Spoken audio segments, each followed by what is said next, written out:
বাংলাদেশের জমিনে যত পরিবার আছে যাদের সন্তান আলেম হয়, ওই ঘরের কখনো মা বাবাকে বৃদ্ধাশ্রমে দেখতে হয় না, ঠিক কিনা? কোন আলেমের মা বাবাকে বৃদ্ধাশ্রমে এখন পর্যন্ত পাওয়া গেছে?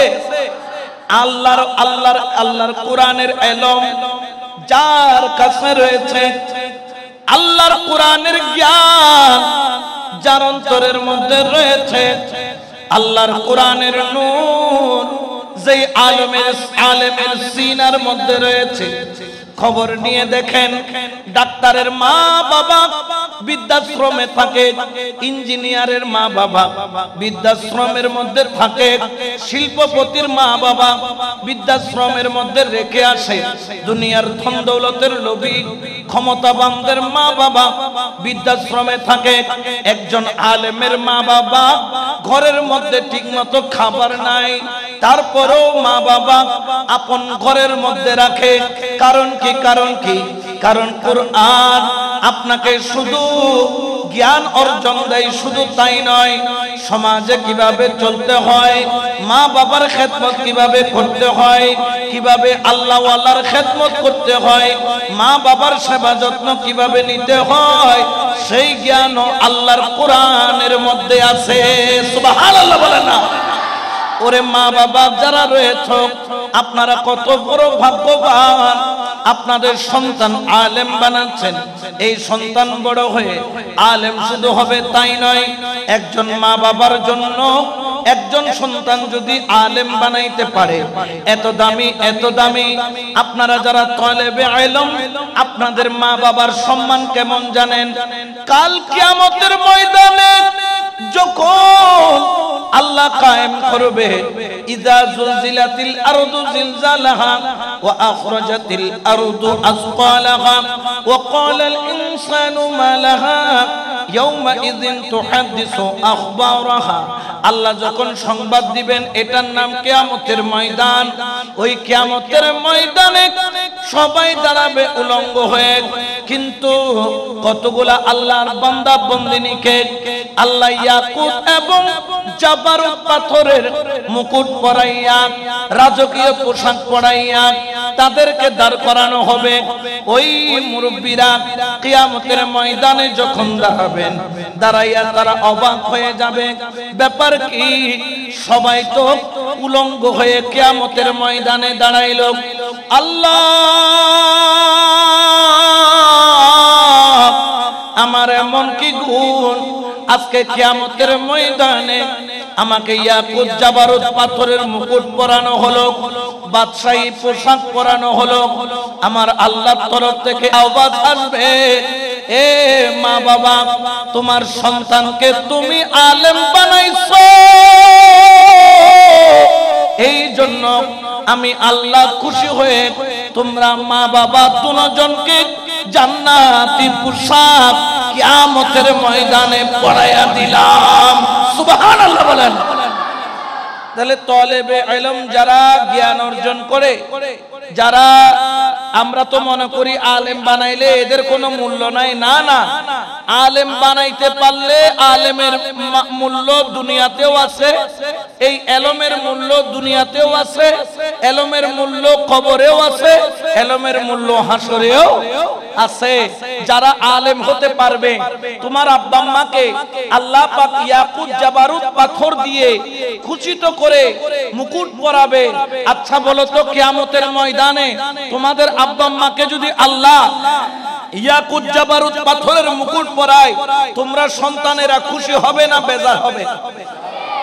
আপনারা আপনাদের মা বাবাকে ইয়াকুত জাবারুত পাথরের মুকুট পরাইতে চান কি চান না? জোরে বলেন না, চান কি চান না? আপনারা যে করতেছেন, আপনাদের জন্য আপনার আব্বা আম্মা কষ্ট করে কি করে না? পরিশ্রম করে কি করে না? আপনাদেরকে ভালোবাসে কি বাসে না? তো আপনাদেরও উচিত আপনাদের মা বাবার সম্মানের দিকে খেয়াল রাখা। আল্লাহ আমার মা আমার বাবা আমাকে এই মাদ্রাসায় দিয়েছে হক্কানি আলেম হওয়ার জন্য। আল্লাহ আমি এমন আলেম হব যে আলেম হওয়ার কারণে কিয়ামতের ময়দানে আমার আব্বা আর আমার আম্মাকে ইয়াকুত জাবারুত পাথর দিয়ে খচিত মুকুট আর পোশাক পরানো হবে। আল্লাহ এখানে যতগুলা তালেবে ইলম আছে তাদের প্রত্যেকের মা বাবাকে খোদার নিয়ামতের হকদার করুক। বড় করে বলেন আমিন, আরো জোরে বলেন আমিন। একটু দরুদ শরীফ পড়েন। সালাতুন ইয়া রাসূলুল্লাহ। একটু জিকির করেন হক লা ইলাহা ইল্লাল্লাহ,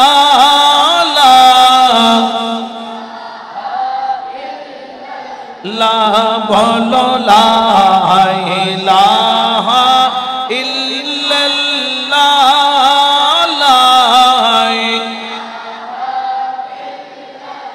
হাসবি রাব্বি জাল্লাল্লাহ, মা ফি কলবি গায়রুল নূর মুহাম্মদ সাল্লাল্লাহু লা ইলাহা লা বলো লা ইলাহা ইল্লাল্লাহ, লা ইলাহা লা হক লা ইলাহা ইল্লাল্লাহ, লা ইলাহা লা ইলাহা ইল্লাল্লাহ মুহাম্মাদুর রাসূলুল্লাহ সাল্লাল্লাহু আলাইহি ওয়াসাল্লাম। মুহাম্মদে দরুদ পড়ো। সালাতুন ইয়া রাসূলুল্লাহ। এই জন্য আল্লাহ পাক কোরআনের সূচনা করেছেন ইকরা, সূচনা করেছেন কি দিয়ে? ইকরা। ইকরা মানে কি? পড়ুন বা পড়ো বা পড়ুন। ইকরা বিইসমি রাব্বিকাল্লাযী খলাক। কার নামে পড়তে বলছে? আল্লাহর নামে। বলেন না কার নামে? আল্লাহর নামে। এই জন্য মাদ্রাসা শিক্ষার যে পড়া, এটার মূল্য এত বেশি কেন? হযরত মুসা আলাইহিস সালাতু ওয়াস সালামের আমলে একটি ঘটনা, যেটা আল্লামা ফখরুদ্দিন রাজি রাহমাতুল্লাহ আলাইহি তাফসীরে কবীরের মধ্যে নকল করেন। তাফসীরে কবীরের মধ্যে নকল করেন, বলতেছেন জানো এই পড়ার মূল্য কত, আল্লাহর কালামের মূল্য কত? বললেন শোনো, আমার হযরত মুসা পয়গম্বর আলাইহিস সালাম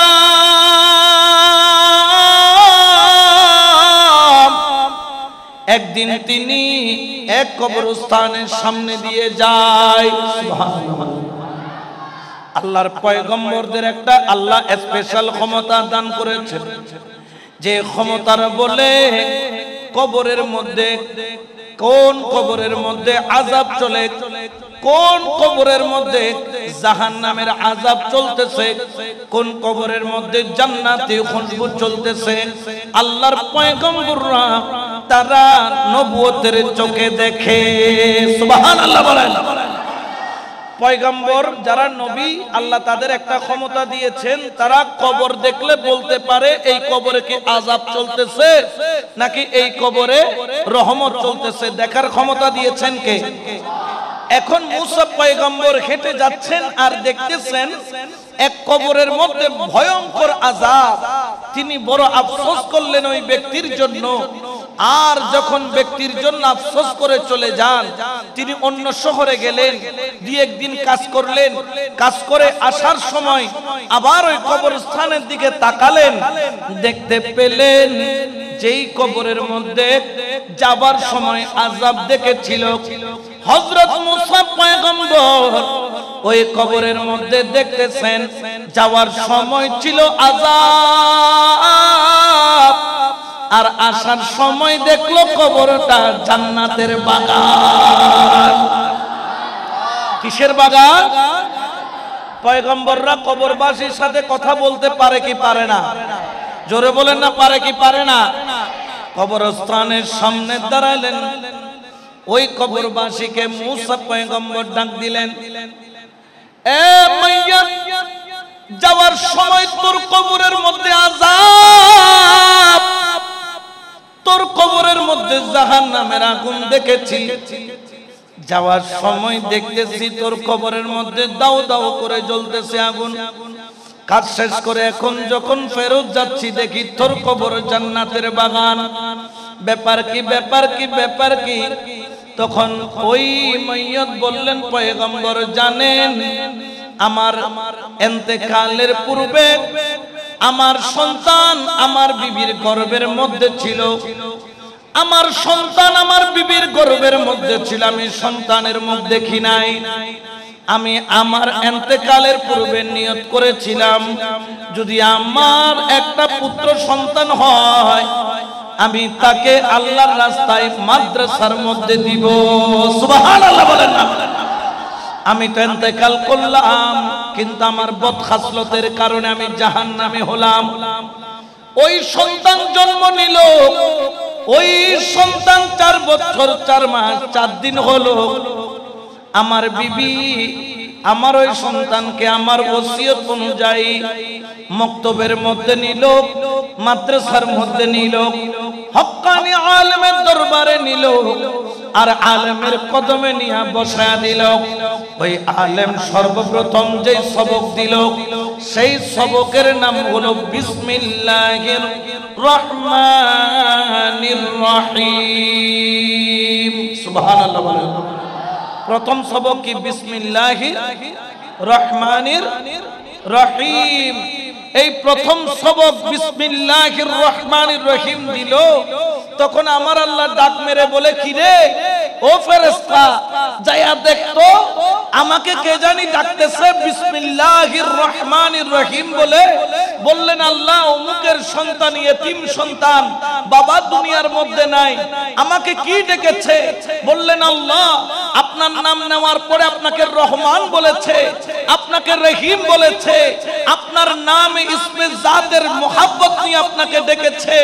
আল্লাহ বললেন, যাও।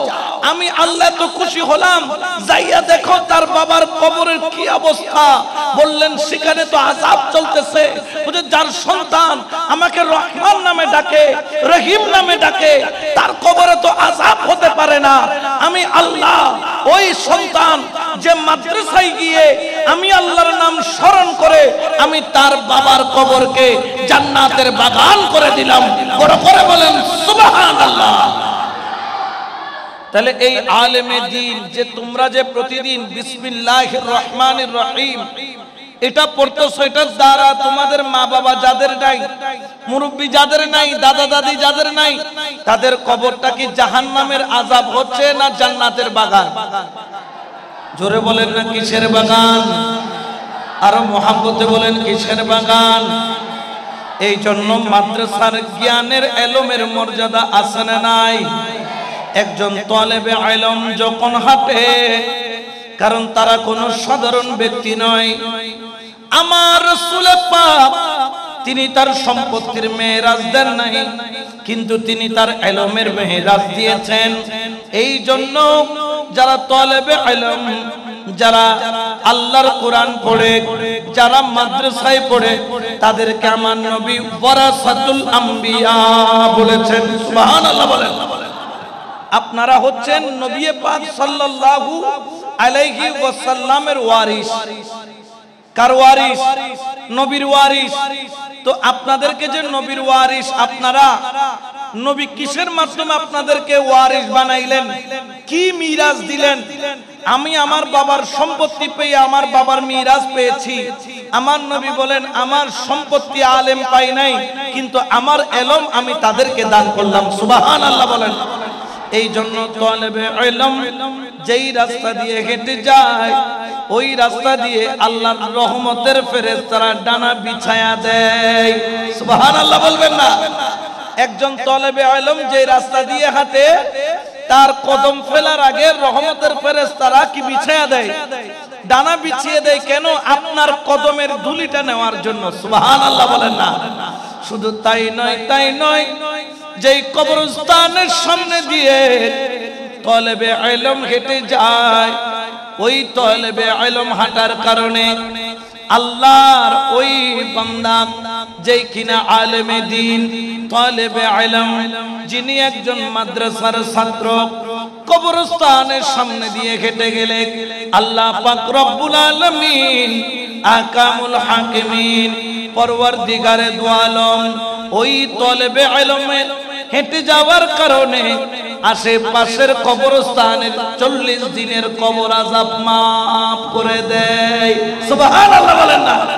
তাহলে আপনাদেরকে আল্লাহও ভালোবাসেন, আল্লাহর রাসূলও ভালোবাসেন, কারণ আপনারা হাঁটলে আপনাদের জন্য হয়তো বা লাল গালিচা দুনিয়ার কেউ বিছাই নাই, কিন্তু আল্লাহ বলছেন ফেরেশতা আমার কোরআন যারা পড়ছে, আমার কোরআনের তাফসীর যারা করছে, আমার কোরআনের খেদমত যারা করছে, তোমরা গিয়ে তাদের কদমের নিচে তোমাদের ডানা বিছায়া লাল গালিচার চাইতেও সুন্দর করে সংবর্ধনা দাও।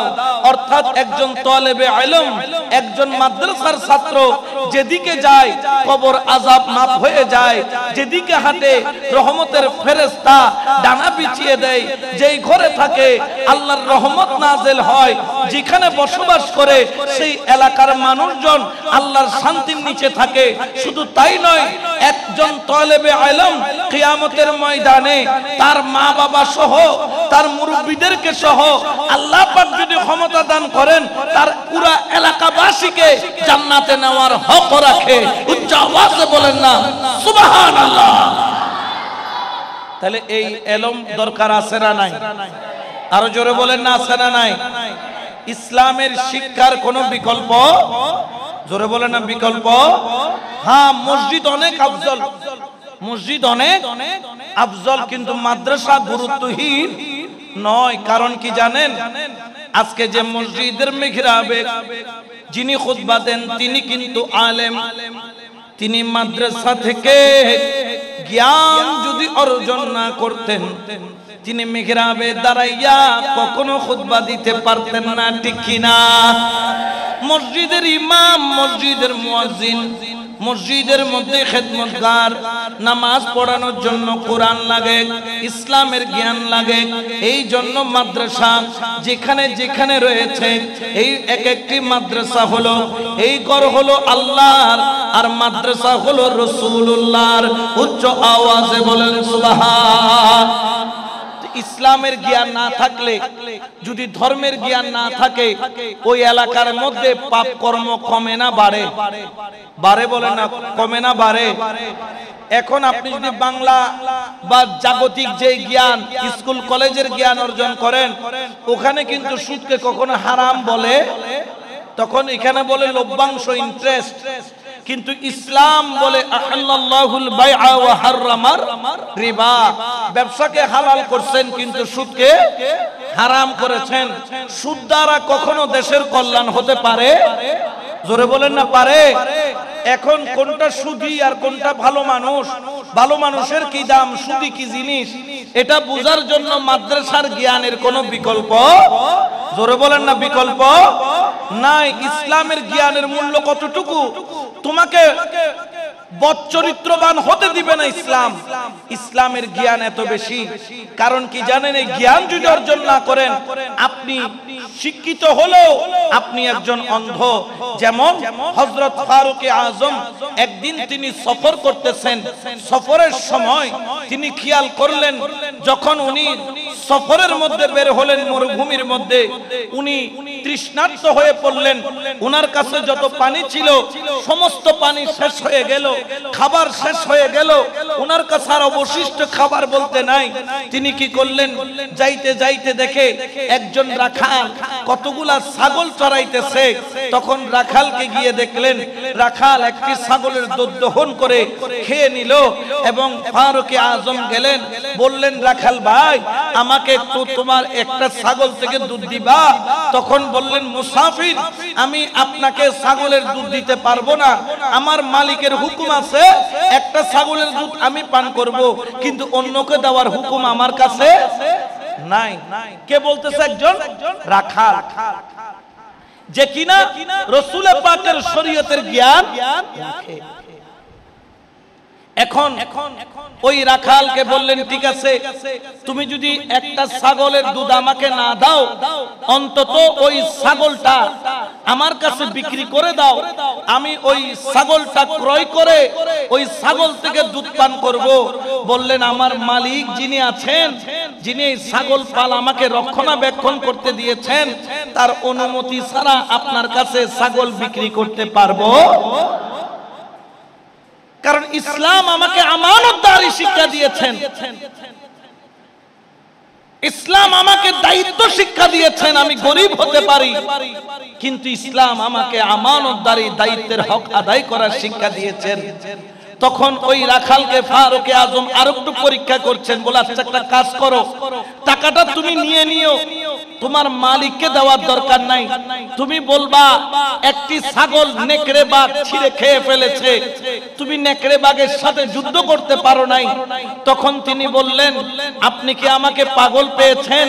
আমি বললাম, আপনি বললেন আর আমি মেনে নিব, ঠিক আছে বুঝে নিলাম, বললাম নেকড়ে খেয়ে ফেলেছে, এটা কি সত্য কথা হবে না মিথ্যা কথা হবে? ফারুক আজম বললেন, এটা মিথ্যা হবে। এখন মিথ্যা যদি হয়, আচ্ছা বলেন তো, আমি তো আমার দুনিয়ার মালিককে বুঝ দিলাম, ও মুসাফির, আমি আমার আল্লাহকে কি দিয়ে বুঝ দিব? কিয়ামতের ময়দানে যদি আল্লাহ যদি বলে তুমি আমানতদারির খিয়ানত করেছো, তখন আল্লাহকে কি জবাব দিব? ফারুক আজম সিজদায় পড়ে আল্লাহর দরবারে কেঁদে দিলেন, আল্লাহ, আমি মনে হয় কুরআন সুন্নাহর দায়িত্ব পরিপূর্ণভাবে পালন করতে পেরেছি, যার কারণে একজন রাখালও আপনি আল্লাহকে নিয়ে ভাবে, আখিরাতকে নিয়ে ভাবে। এটার একমাত্র কারণ হলো ইসলামের জ্ঞান, ইসলামী জ্ঞান, কুরআন সুন্নাহর জ্ঞান। বড় করে বলেন সুবহানাল্লাহ। কিন্তু আমাদের এখানে বড় বড় কোটিপতি আছে না, ওইসব যত বেশি মারি যেত তত বেশি আছে না নাই? জোরে বলেন আছে না নাই? এই যে কতগুলি ইউনিফে টু আসছিল না মাঝখান দিয়ে, হাতি ঘোড়া দিয়ে মানুষের কোটি কোটি টাকা কি করেছে? আত্মসাৎ করেছে। কারণ তার কাছে খৌফে ইলাহি নাই, তার কাছে জ্ঞান আছে কিন্তু ইসলামের জ্ঞান। রাসূল পাক তো ইসলাম ধর্ম প্রচার করেছেন 40 বছর পরে, কিন্তু তার আগেও রাসূলের কয়েকটি গুণ ছিল। এক নাম্বার হচ্ছে রাসূল ছিল আল আমিন, বিশ্বাসী, যাকে কাফেররাও বিশ্বাস করত। সুবহানাল্লাহ বলেন না? আজকে সেই বিশ্বাস আমাদের মধ্যে নাই।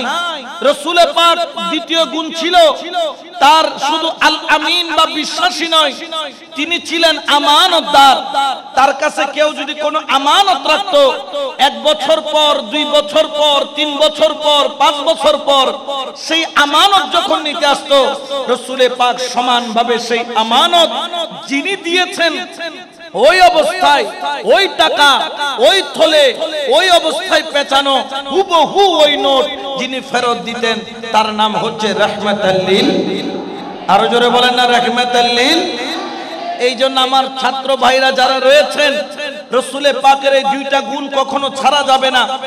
একটা হলো আমানতদারি, একটা হলো বিশ্বাসের জায়গা।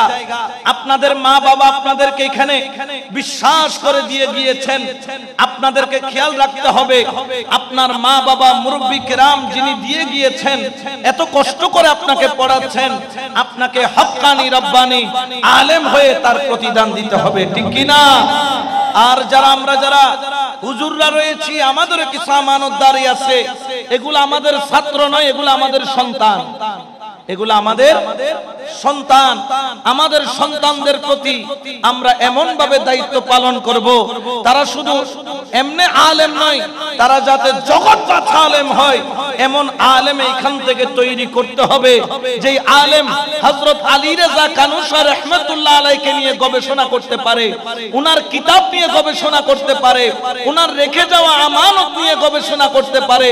খোদার কসম, এত সুন্দর জায়গার কোথাও কোথাও আপনি খুঁজে পাবেন না। বাংলাদেশের মধ্যে শুধু কয়েকটি জায়গায় এরকম পাওয়া যায়। লক্ষ লক্ষ মাদ্রাসা মাদ্রাসা আছে, কিন্তু লক্ষ লক্ষ মাদ্রাসা ওলির দরবারের পাশে নাই।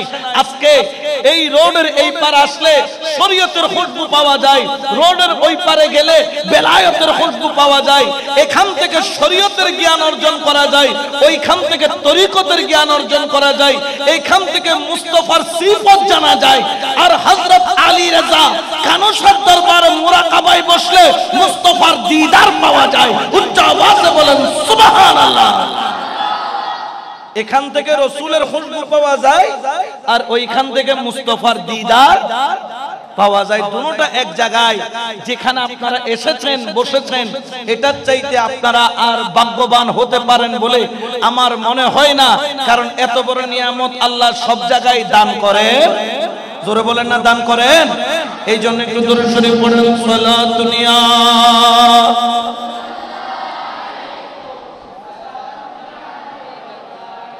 সালাতুন ইয়া রাসূলুল্লাহ আলাইকুম। এই জন্য আপনারা খেয়াল রাখবেন, যারা এই মাদ্রাসায় পড়েন আপনাদের অনেক দায়িত্ব আছে, কিন্তু পাশাপাশি শুধু ছাত্রদের দায়িত্ব না, এলাকাবাসীরও দায়িত্ব। আজকে এখানে ছাত্রের চাইতে এলাকাবাসীর সংখ্যা বেশি হওয়ার দরকার ছিল। কারণ এই ছাত্ররা যতদিন এই মাদ্রাসায় থাকবে, এলাকায় থাকবে, ততদিন খোদার রহমত নাজিল হতেই থাকবে। এরা যেই ঘরে যাবে খোদার রহমত সেই ঘরে যাবে, এরা যেই দুয়ারে দাঁড়াবে ওই দুয়ারে খোদার রহমত দাঁড়াবে, এরা যে স্থানে হাঁটবে ওই স্থানে খোদার রহমতের বর্ষণ হবে। সুবহানাল্লাহ বলেন না, ঠিক কি না? এলাকাবাসী খেয়াল রাখতে হবে, একটা ল্যাম্প বা একটা চেরাগ জ্বালাইতে হলে কয়েকটা জিনিস লাগে। একটা জিনিস কি? একটা চেরাগের দানি লাগে, একটা ফিতা লাগে, আর কিছু কেরোসিন লাগে। এমনি ফিতা জ্বালাইলে জ্বলে ছাই হয়ে যাবে, এখান থেকে বেশিক্ষণ আলো পাওয়া যাবে না। একটা মেসও লাগে, আর চেরাগ দানি ছাড়া তৈল রাখা যাবে না। আবার ওই তৈলের মধ্যে যদি ফিতা না দেয় আগুন জ্বালানো যাবে না। এই জন্য কয়েকটা বিষয় এখানে আছে, আপনাদেরকে খেয়াল রাখতে হবে। এই ফিতা বা আগুন বা আলোক বর্তিকা হচ্ছে এই ছাত্ররা, চেরাগ হচ্ছে এই মাদ্রাসা। কিন্তু এই মাদ্রাসা এবং এই আলোক বর্তিকা জ্বালানোর জন্য এখানে ফুয়েল বা তেলের দরকার আছে না নাই? জোরে বলেন না, আছে না নাই? আছে। হ্যাঁ, জেনে রাখবেন, হয়তোবা আপনি এলাকাবাসীদেরকে বলছি, আপনি আপনার ছেলেকে আলেম বানাইতে পারেন নাই, অন্তত আপনার এই হকটা আছে, অধিকারটা আছে একজন আলেমকে ভালোবাসার। আপনি আপনার সন্তানকে আলেম বানাইতে পারেন নাই, কারণ এখন আপনার সন্তান আপনাকে বাবা বলে ডাকছে না, ওরা ওই ডাকে দিলে বোধ ফুট আছে না নাই? বাপরে গেড়ি জড়ি বাইরে করে দিলে ফুতদুর আছে না নাই? আছে। হয়তো আপনার ছেলেকে আপনি আফসোস করছেন, আমার ছেলেকে আমি আলেম বানাইতে পারি নাই, কিন্তু আপনি চাইলে এখানে 190টা ছেলে ফ্রি পড়ে আমাকে এই দরবারে শাহজাদা বললেন মৌলানা সাহেব এখানে 190টা ছেলে ফ্রি পড়ে, যাদের কাছে কোনো বেতন নেওয়া হয় না, যাদের কাছ থেকে কোনো ধরনের অর্থ নেওয়া হয় না, কিন্তু এখানে 20-25 জন শিক্ষক রয়েছে যাদের প্রতিনিয়ত বেতন এই দরবার থেকে চলছে, এই দরবার থেকে বরাদ্দ হচ্ছে। এলাকাবাসীরও কিছু দায়িত্ব আছে, এলাকাবাসীরও কিছু কর্তব্য আছে। শুধু আলী রাজা কানুসাকে ভালোবাসলে হবে না। আলী রাজা কানুসাকে কিভাবে ভালোবাসবেন?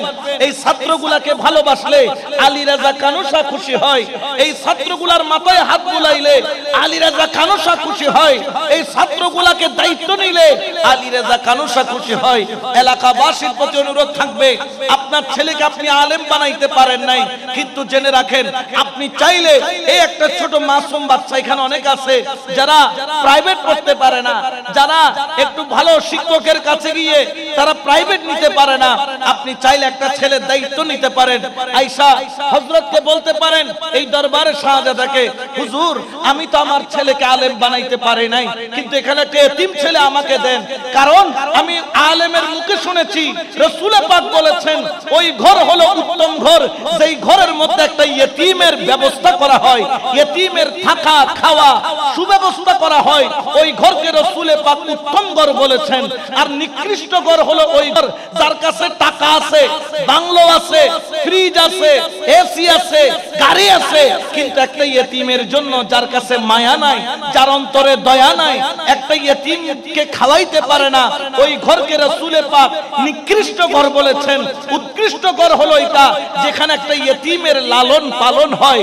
আপনি এসব বলতে পারেন, হুজুর আমি আমার ছেলেকে আলেম বানাইতে পারি নাই, কিন্তু খোদার কসম এখানে একটা ছেলে আমাকে দিয়ে দেন যার ভরণ পোষণ দায়িত্ব আমি নিব এবং তাকে আলেম বানাবো।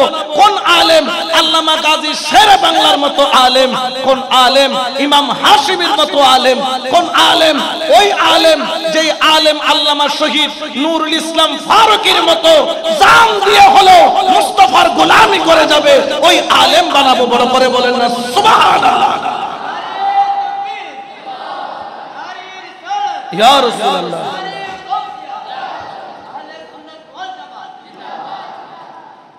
এরকম আলেম বানানোর দায়িত্ব যদি এক একজন এলাকাবাসী নিয়ে নেয়, তাহলে এইখান থেকে এক একটা ফুলের মালা নিয়ে আলেম বের হবে এবং এটার সওয়াব ওই ব্যক্তি মারা গেলেও তার কবরের মধ্যে প্রতিনিয়ত যেতে থাকবে। উচ্চ আওয়াজে বলেন না সুবহানাল্লাহ। এই জন্য প্রকৃত আলেম আমরা চাই কি চাই না? আরো জোরে বলেন না, চাই কি চাই না? প্রকৃত আলেম হতে গেলে কয়েকটি জিনিস আপনাদের খেয়াল রাখতে হবে ছাত্রদেরকে। এক নাম্বার হচ্ছে ইবাদত। মাদ্রাসার পাশে মসজিদ, পাঞ্জেখানা নামাজ বা জামাত আপনাদেরকে আদায় করতে হবে। দুই নম্বর, পড়ালেখার ফাঁকে ফাঁকে বেশি বেশি দরুদ শরীফ পড়তে হবে। দরুদের কোনো বিকল্প নাই। কারণ কি জানেন, আল্লাহর কোনো এমন কোন ইবাদত নাই যে ইবাদত দরুদ শরীফ ছাড়া কবুল হয়। দরুদ শরীফ হচ্ছে ডানার মতো, যেটা আপনার ইবাদতকে উড়িয়ে আল্লাহ পর্যন্ত পৌঁছে দিবে। ভুল ত্রুটি হলে আমার ভুল থাকতে পারে, কিন্তু দরুদের কোনো ভুল। ওই দরুদ শরীফ যখন পড়বে, ওই দরুদের সদকায় আপনার ইবাদত, আপনার রিয়াজত কবুল হবে। এই জন্য ছাত্ররা যখন পড়তে বসবেন, ইস্তিগফার পড়ার পরে অন্তত পক্ষে 3 বার হলেও আপনি দরুদ শরীফ পড়বেন। দরুদ শরীফ পড়ে রাসূল পাকের মুহাব্বতের নজর নিয়ে লেখাপড়া শুরু করবেন। খোদার কসম, যেই জ্ঞান, যেই পড়া আপনার দিমাগের মধ্যে ঢুকতেছে না, দেখবেন দরুদের ফজিলত, ওই জ্ঞান আপনার দিমাগে ঢুকে গেছে। সুবহানাল্লাহ বলেন। আর দিনে একটা সময় হযরত আলী রাজা কানুসা রাহমাতুল্লাহ আলাইহির দরবারে গিয়ে মুরাকাবা করবেন। কি করবেন? মুরাকাবা। কেন জানেন? ইমাম শাফিঈ রাহমাতুল্লাহ আলাইহি তিনি বলতেছেন, যদি আমি কোন মাসালার মধ্যে আটকায়া যাই, আমার বুঝ না আসে, ওই জ্ঞানটা আমার জানা না হয়, আমি কি করতাম? ইমামে আজম আবু হানিফা রাহমাতুল্লাহ আলাইহির দরবারে গিয়ে ইমামে আজম আবু হানিফার তরিক নিয়ম অনুযায়ী আমি 2 রাকাত নফল নামাজ পড়ে ওনার দরবারে সালাম ফিরানোর পূর্বেই যে মাসালা জ্ঞান আমার জানা হইতো না, ওই জ্ঞান আমার জানা হয়ে যেত ইমামে আজমের দরবারে বসে। সুবহানাল্লাহ বলেন না। অর্থাৎ ওলি আল্লাহর রওজা থেকে ফয়েজ, ওলি আল্লাহর রওজা থেকে ফয়েজ। এত সুন্দর দরবার, এত বড় একজন আল্লাহর ওলি, এমন কোন সাবজেক্ট নাই যিনি কলম ধরেন নাই। এমন কোন সাবজেক্ট নাই যিনি কলম ধরেন নাই। আমার মতে উনার মতো আলেম এই বাংলাদেশে আর অদ্বিতীয়। এরকম লিখনির দিক দিয়ে নিখুঁত শক্ত আলেম। কারণ কি জানেন, শুধু শরীয়তের ইলম থাকলে আলেম হয় না। উনি শরীয়ত, তরিকত, হাকিকত, মারিফত চারটার রসে রঙিন হয়ে তিনি কিতাব লিখেছেন। কারণ একদিক দিয়ে শরীয়তের জ্ঞান, আপনি অবাক হয়ে যাবেন, বলতেছেন বর্ণমালার জ্ঞান সহ, চিকিৎসা শাস্ত্রের জ্ঞান সহ, অর্থাৎ প্রতিটা বিষয়ের মধ্যে তিনি কলম ধরেছেন। এটা একজন ব্যক্তির পক্ষে সম্ভব না। যিনি আলেম, তিনি মাদ্রাসার দিক দিয়ে পণ্ডিত হতে পারেন, কিন্তু তিনি চিকিৎসা শাস্ত্রের দিক দিয়ে পণ্ডিত হতে পারে না। একজন আলেমকে যদি বলেন যে হুজুর অনত ডর আলেম আর বিল্ডিং এর একখানে ইঞ্জিনিয়ারিং এ ননে করি দেন, কি করে দেন? ইঞ্জিনিয়ারিং। এখন এই যে মসজিদটা হয়েছে, এটা দেখতে ইঞ্জিনিয়ার আছে না? এটা যদি আমারও যদি বলে যে হুজুর ইঞ্জিনিয়ার করি দেন, হইম দা আগে দিয়ে এটা 500 তো রড কিলে দিও, এত মোটা মোটা রড দি কিলা সিউন সিউন দ পয়সা বরবান্ন করিগু। কারণ আমাকে দিয়ে ইঞ্জিনিয়ারিং এটা হবে না, প্রত্যেকটা সেক্টরের ব্যক্তি আছে।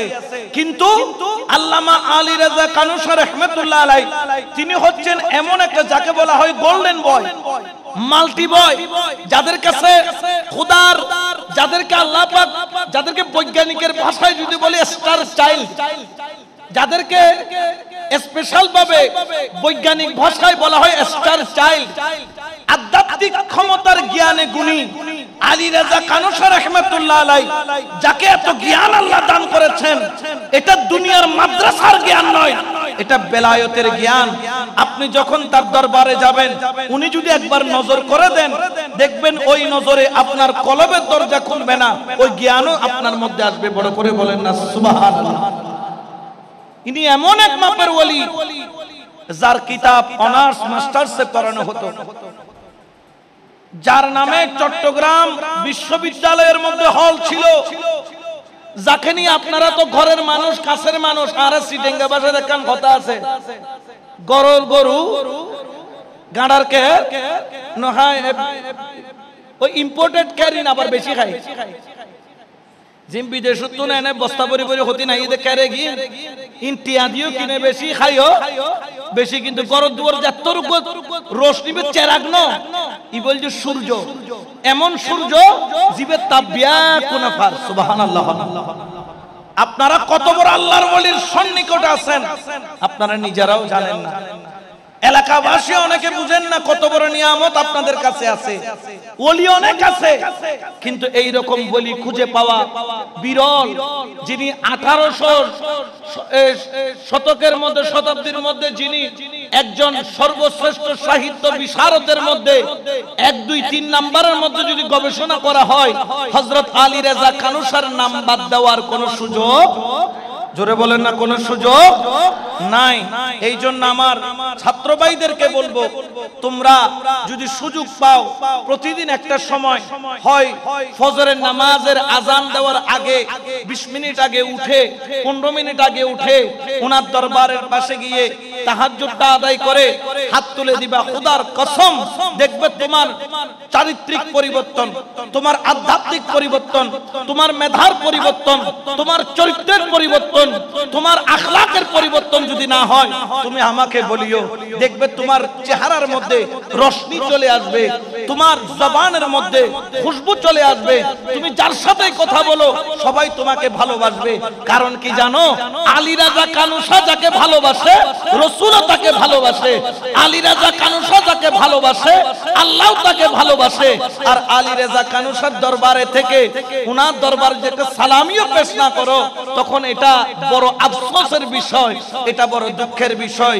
এই জন্য কয়েকটি কাজের মধ্যে আপনারা প্রতিদিন একটা কাজ করবেন, হযরত আলী রাজা কানুশা রাহমাতুল্লাহ আলাইহির দরবারে গিয়ে 20 মিনিটের জন্য হলো মুরাকাবায় বসবেন, ধ্যানের মধ্যে বসবেন, নামাজের সূরতে বসে বাম দিকে কলবের দিকে নজর করে, মুর্শিদ থাকলে মুর্শিদের সূরত নিয়ে হযরত আলী রাজা কানুশার দিকে কলবটাকে ঢেলে দিবেন।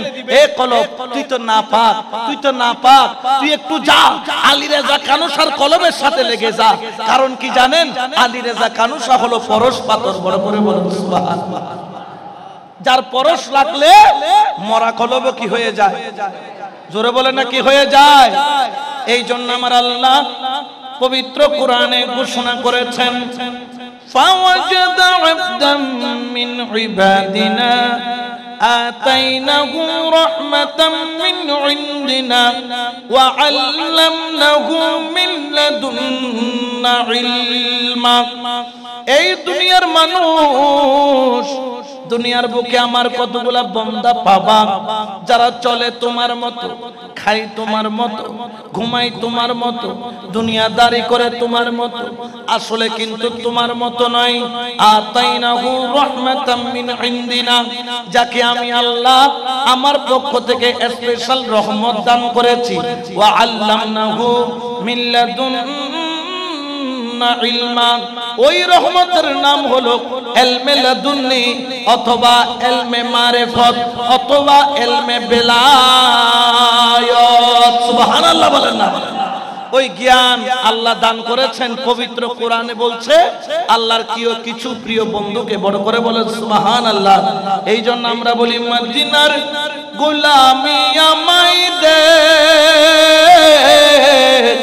ও হযরত কেবলা মদিনার গোলামি আমায় দে মদিনার গোলামি আমায় দে ও আলী রাজা মদিনার গোলামি আমায় সোনা চাঁদি রূপা চাই না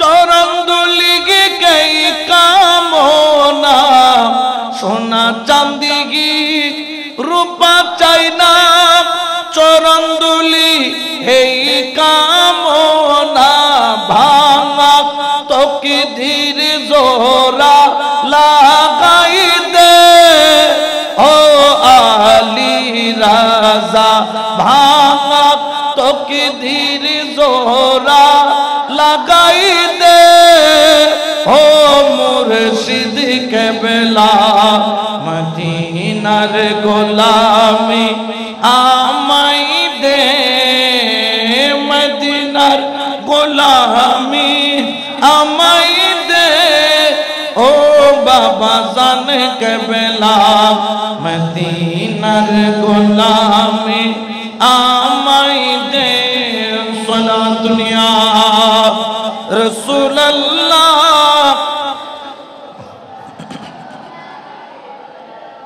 এই জন্য আপনারা যদি প্রকৃত জ্ঞানের অধিকারী হতে চান আল্লাহর ওলির নিসবত ছাড়া কোনো উপায় নাই। তো আপনারা ভাগ্যবান, এখানে শরীয়তের জ্ঞানও রোডের এই পাশে, বেলায়েতের জ্ঞান রোডের ওই পাশে, দুটোটা এক জায়গায় পাচ্ছেন। এটার চাইতে বড় নিয়ামত আর হতে পারে? জোরে বলেন না, হতে পারে। কিন্তু এখানে পেতে হলে আদব লাগবে। হয়তোবা দেখবেন যে আপনারা যারা ছাত্র আছেন, আমি একটা জিনিস নোট করেছি, আমার খুব একদিক দিয়ে বেশি খারাপ লাগছে। অনেকে আমাকে সালাম করছেন, আয়েশা আদব দেখাইছেন, কিন্তু আপনারা আমাকে সালাম করছেন, কোন আলেমকে অবশ্যই ইজ্জত করবেন, কিন্তু আপনারা দেখতে হবে যে ওনার পাশে আরো কোন আলেম আছে কিনা, কোন দরবারের আওলাদ আছে কিনা, কোন দরবারের শাহজাদা আছে কিনা।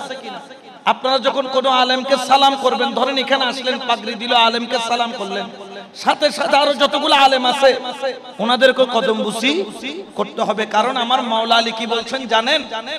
যেই ব্যক্তি আমাকে একটা হরফ শিক্ষা দিয়েছে, হরফ হরফ মানে আলিফ বা তা সা, এই রকম একটা হরফ যে আমাকে শিক্ষা দিয়েছে, আমি আলীকে সে বাজারে নিয়ে গিয়ে আমি আলীকে বিক্রি করে দেওয়ার ক্ষমতা তার আছে। অর্থাৎ তিনি আমাকে এমন প্রতি ইহসান করেছেন, আমার প্রতি একটা অক্ষর শিক্ষা দিয়ে আমি তার এমন ছাত্র হয়ে গেলাম যে তিনি চাইলে আমাকে বাজারে নিয়ে কি করে দিতে পারে, বিক্রি করে দেওয়ার ক্ষমতাও তার আছে।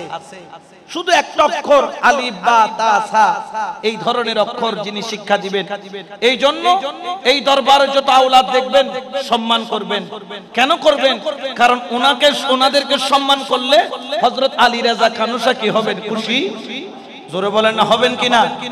কারণ আপনারা এই দরবারের আশেক যারা আলী রাজা কানুসার দিকে তাকিয়ে আপনাদের জন্য খাবারের সুব্যবস্থা করতেছেন, থাকার সুব্যবস্থা করতেছেন, দর্শের সুব্যবস্থা করতেছেন, এত সুন্দর ভবন সেই 1977 সাল থেকে এখন পর্যন্ত নন স্টপ যেখান থেকে আপনাদের জন্য দর্শ তাদরিসের ব্যবস্থা হচ্ছে, সেটা একমাত্র এটা কোনো ব্যক্তির পক্ষে সম্ভব নয়, এটা একমাত্র সম্ভব হয়েছে আলী রাজা কানুসার উসিলায়। ঠিক কিনা? আরো জোরে বলেন না, ঠিক কিনা? অনেক মাদ্রাসায় দেখেন না, বোধ ডব্লিউ কলার আছে দে, এটা বছরে 11 মাস শুধু দান তুলে দেয়, এক মাসও কি নয় পড়ালেখা নয়। তো ওনারা যে ফতে লাগুন, ওনারা তুমি দান তুলেন করেন না, সল তুলেন করেন না, ন করে কিয়া, কারণ ইয়েন দেয় 2000 ওনারা ইয়েন একমাত্র কারণ হইল হযরত আলী রেজা কানুসা।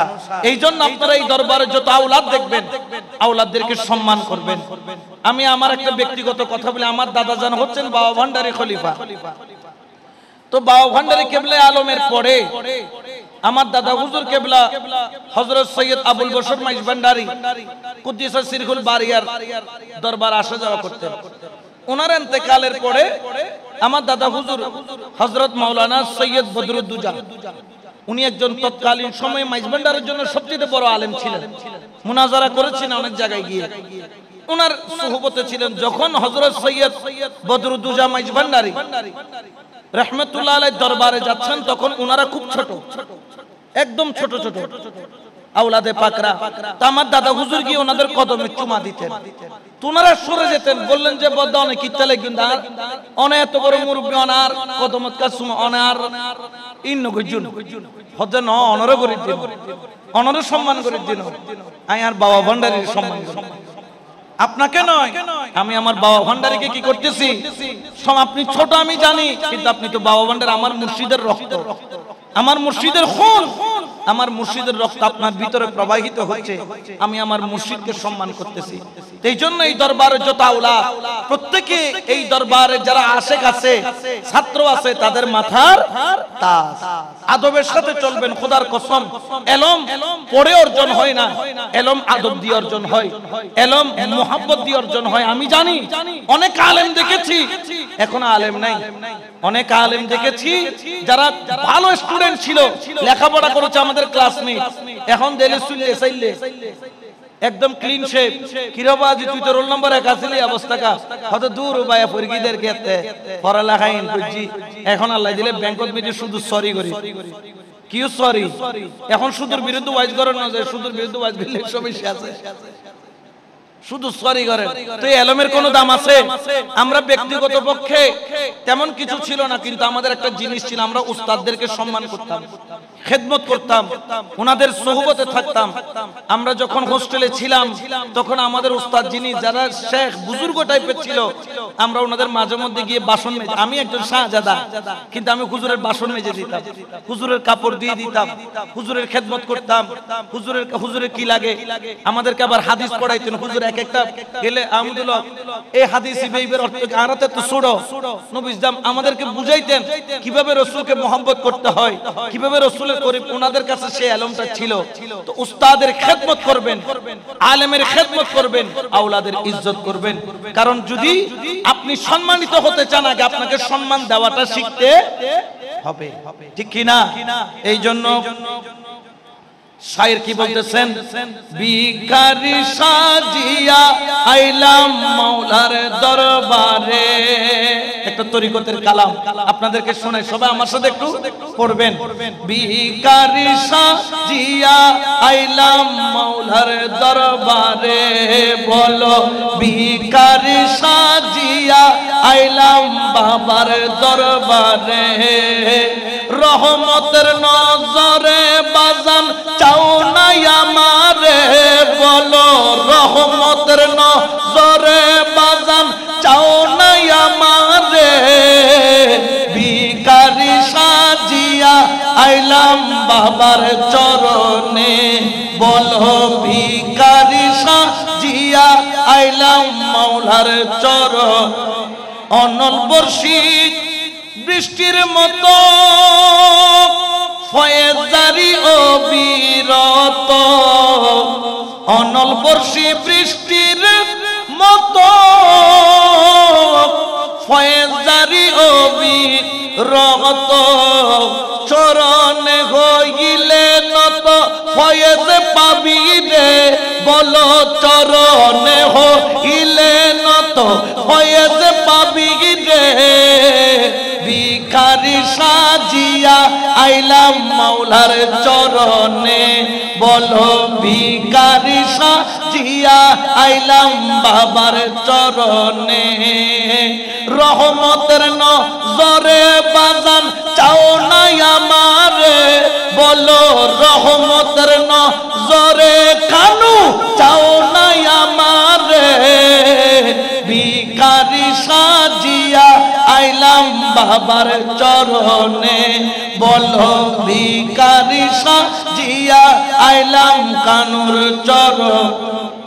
আরে হযরত কেবলা দয়ার সাগর যদি পড়ে একটু নজর, আমার কানু সাহা দয়ার সাগর যদি পড়ে একটু নজর, একুল অকুল দুই কুলেরই বাদশাহ বীরে বলো একুল অকুল দুই কুলেরই বাদশাহ বীরে ভিখারি সাজিয়া আইলাম বাবার চরণে বলো ভিখারি সাজিয়া আইলাম কানুর চরণে।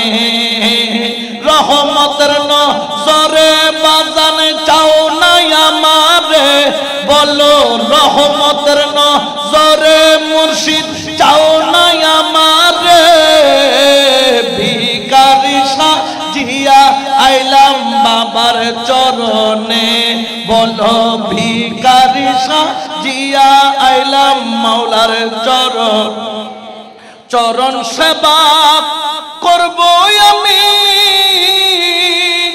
দয়া করো আমায় তুমি, চরণ সেবা করব আমি দয়া করো আমায় তুমি, চরণের খাদেম বানাই রাখো আমারে বলো চরণের গোলাম বানাই রাখো আমারে ভিখারি সাজিয়া আইলাম বাবার চরণে বলো ভিখারি মাওলার চরণে। রহমতের নজরে কানু চাও না আমারে বলো রহমতের নজরে বাজান চাও না আমারে ভিখারি সাজিয়া আইলাম মাওলার চরণে বলো ভিখারি সাজিয়া আইলাম বাবার চরণ। আশরাফ মিয়ার বড় আশা সংকটে তোমার ভরসা, আশরাফ মিয়ার বড় আশা সংকটে তোমার ভরসা, অসমনি দানের কালে তরাই লইবারে বলো অসমনি দানের কালে তরাই লইবারে ভিখারি সাজিয়া আইলাম বাবার চরণে বলো ভিখারি সাজিয়া আইলাম মুর্শিদ চরণে ভিখারি সাজিয়া আইলাম মাঝ ভান্ডারে বলো ভিখারি সাজিয়া আইলাম বাবার চরণে।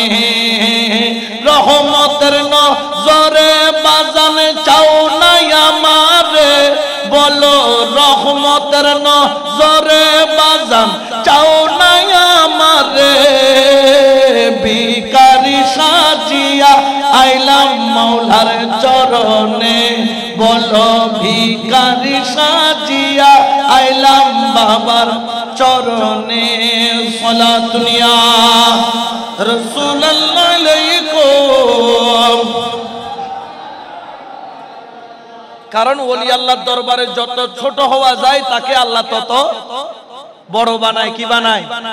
বড় বানায়। এই জন্য ওলি আল্লাহর দরবারে যেমন আমাদের হাত একটা না দুইটা, চোখ কয়টা, কান কয়টা, এই জন্য তরিকতের মধ্যে দুইটা জিনিস লাগবে, একটার নাম হচ্ছে আদব, একটার নাম হচ্ছে প্রেম। আদব আর প্রেম ছাড়া কোনো শরীয়ত নাই, আদব আর প্রেম ছাড়া কোনো তরিকত নাই, আদব আর প্রেম ছাড়া কোনো হাকিকত মারেফত বেলায়ত রহমত নিয়ামত কোনো কিছু নাই। আপনি আয়ের মসজিদের মধ্যে আঙ্গুরি নিয়ে বাঁধি বেলে কোনো আদব নাই, ইয়া নাই, প্রেম নাই, ভক্তি নাই, এই নামাজের কোনো দাম আছে? ফাওয়াইলুল লিল মুসাল্লিন হবে, আসসালাতু মি'রাজুল মুমিনিন করা যাবে না। এই জন্য তরিকতের প্রথম শিক্ষা দেখি আদব, তরিকতের দ্বিতীয় শিক্ষা হচ্ছে প্রেম। আমরা তো আদব করতে জানি না। পীরের দরবারে গেলে কখনো মুর্শিদের সমকক্ষ হয়ে বসবেন না। আপনি জানেন পীরের সামনে নফল ইবাদত করাও নিষেধ করেছেন মুজাদ্দিদ আল ফিসানি রাহমাতুল্লাহ আলাইহি। হতে পীরের সামনে নফল ইবাদত না করিবে, ফিরুজ সিয়ারা সোনিয়া নলদি তো আল্লাহ বলে নফল ইবাদত জন্য দামে বেশি। কারণ কি জানেন? কারণ আল্লামা জালালউদ্দিন রুমি বলেন হার কে খাও খাদ হাম নশিনি বা খুদা ও নশিনি দর হুজুর আউলিয়া। কেউ যদি খোদার মজলিসে বসতে চায় সেজন্য পীরের মজলিসে চলে যায়। কারণ মুর্শিদের দরবার এটা খোদা প্রাপ্তির স্থান। আপনি মনে করছেন খোদাকে আপনি পেয়ে যাবেন, খোদাকে পাওয়া লাগবে না। খোদা আপনার শাহী রগের চাইতে আরো বেশি কাছে, মিন হাবলিল ওয়ারিদ, শাহী রগের চাইতে কাছে। তবে হ্যাঁ, কেন দেখছি না? আমি আমার শাহজাদাকে দেখছি, শাহজাদা আমাকে দেখছেন, কিন্তু আমি খোদাকে কেন দেখছি না? বলে চামড়ার চোখ দিয়ে খোদা দেখা যায় না, চামড়ার চোখ দিয়ে খোদা পাওয়া যায় না, চামড়ার চোখ দিয়ে দুনিয়া দেখা যায়, আর মুর্শিদ নামের প্রেমের চোখ দিয়ে কলব দিয়ে খোদাকেও পাওয়া যায়। সুবহানাল্লাহ বলেন।